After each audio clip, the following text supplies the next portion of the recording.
From the upcoming Jon Snow sequel to a spin-off set hundreds of years in the past, HBO had previously announced a ton of Game of Thrones spin-offs, but don't get too excited because it looks like most of the Game of Thrones spin-offs are actually in trouble, and this comes directly from George R.R. Martin, so you know that it's official. The author gave fans a pretty depressing update on the status of most of the shows that HBO Max was working on. According to him, it seems that for now, a couple of the shows have been shelved. Well, he didn't really reveal just which of the announced shows have been given the boot. Fans think the ones about the Sea Snake and Princess Nymeria may be goners. Despite the fact that this update is far from hopeful, George actually thinks that fans shouldn't succumb to glooming and dooming just yet.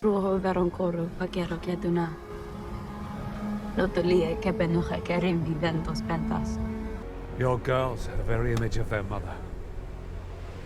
A comfort and an anguish, as I well remember.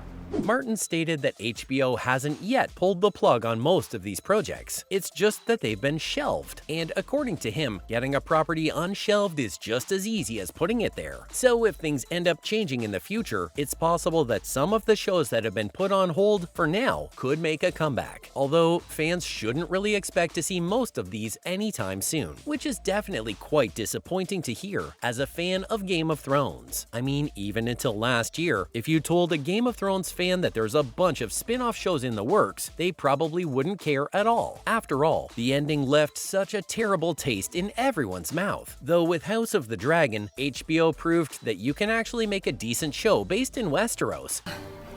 Rhaenyra, you know I don't like you to go flying while I'm in this condition.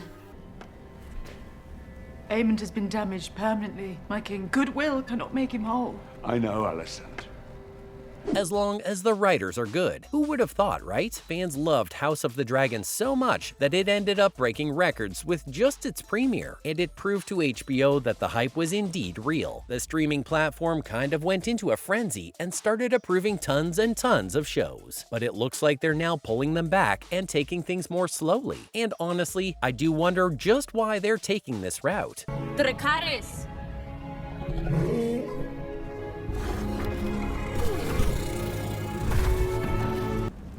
My sons are in line to inherit the Iron Throne, Your Grace. This is the highest of treasons. Martin stated that HBO Max has definitely impacted them a lot, but if you consider just how popular House of the Dragon was, I'd expect more Game of Thrones related shows to be their top priority. That said, taking things slowly may end up being the better thing to do. Let's not forget that House of the Dragon was so well received because it was written and directed with a lot of effort. The team behind it took their time to produce the first season, and you can feel the fact that it wasn't just rushed out the door. Led her Rhoynar across the narrow sea on 10,000 ships to flee their Valyrian pursuers. She took Lord Mors Martell of Dorne to husband. Enough! Enough! My son telling the tale! Silence! Like the last couple of seasons of Game of Thrones. Though in their attempt to replicate the spin-off's success, HBO may have jumped the gun a little too hard. All of these spin-offs that they approved honestly didn't sound all that great to begin with. Like a show about Corlys the Sea Snake? You see enough of the guy in House of the Dragon. Why would anyone care to see a show about the Valyrian family that doesn't have a dragon? There's also the Princess Nymeria spin-off called 10,000 Ships. For what it's worth, if done well, that could actually turn out to be good. But then again, this is set like 1,000 years before Game of Thrones, and at that point, I think the entire continent may as well be unrecognizable. So what's even the point of making it at all? There's also the fact that most of these shows don't really have a proper source material to follow, unlike Game of Thrones and House of the Dragon. So most of the writing would have to be done by whatever writers they hire. And even with George's assistance, I can't help but feel like that's a recipe for disaster. We already know what happens when writers start taking creative liberties with Martin's story. You get seasons 7 and 8 of Game of Thrones, that's what. But there's another reason why HBO may be shelving most of these projects. Come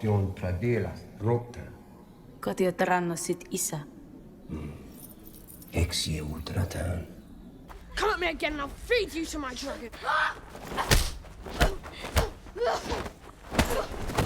and it's a term that you may have heard a lot on the superhero side of things: fatigue. The fact that House of the Dragon was so exciting to see was because fans of Game of Thrones had been starved for some good content for years. But if you start releasing like half a dozen shows set in the universe, you run the risk of oversaturating the market and making everyone that much less interested in your own universe. It's kind of the problem that Marvel is facing right now with their Disney Plus shows. There are just so many series and films to follow that it's almost tiring to watch them and keep up. It doesn't help that most of the projects have a very quantity over quality approach, and the end result just isn't that good. HBO may have foreseen this problem occurring and decided to reduce its project count. And honestly, if this was the case, then I do understand their choice. It's much better to focus on a few good shows instead of trying to make a dozen terrible ones. Speaking of good shows, it does seem like the Snow sequel is still in development. While Kit has generally been super secretive about his involvement in the project, it was confirmed by Martin himself on his blog last year. And then earlier this month, Kit essentially confirmed it himself at The Tonight Show starring Jimmy Fallon. The host asked Kit about the rumors of his upcoming spin-off show, and Harrington was pretty cheeky about the whole thing, having a smile on his face. He asked the host if he'd like to watch such a show at all. Fallon obviously replied with a resounding yes. Kit replied that he may get back into things, since he no longer gets recognized as much when he's walking down the road, but he'll probably only agree to the spin-off once it falls down even lower to a specific number. Jokes aside, it does seem like Kit is hinting that the sequel is still on track. I mean, they wouldn't really be making jokes about it on live television if it got cancelled, right? Plus, there's also the fact that Harrington is pretty dedicated when it comes to this project. He pitched the idea of it to HBO himself, and he's working closely with the writers too. So I don't think HBO is going to just pull the plug on something Kit's pouring so much of his heart into. They owe him this much after completely butchering his character's ending in Game of Thrones. And while the rest of the cast for the show hasn't been confirmed, fans are hoping that it's going to involve Emilia Clarke in some way. And believe it or not, she actually commented on the show a while back. The actress mentioned last year that she knows that Kit's making his own show, and that he's going to be in it. She basically confirmed the show's existence, but anyone hoping to see her return in her iconic role as Dany may be a bit disappointed. The actress thinks that she's done with Game of Thrones for now, but honestly, I'd love to see her return. Dany did tragically die at the end of season 8, but keep in mind that this is a show about undead creatures after all. It shouldn't be too tough to cast some magic spell and bring her back, right? At the very least, fans may be able to see her in the form of a cameo or flashback. But that's all that I know about the potential troubles in the way of Game of Thrones spin-offs.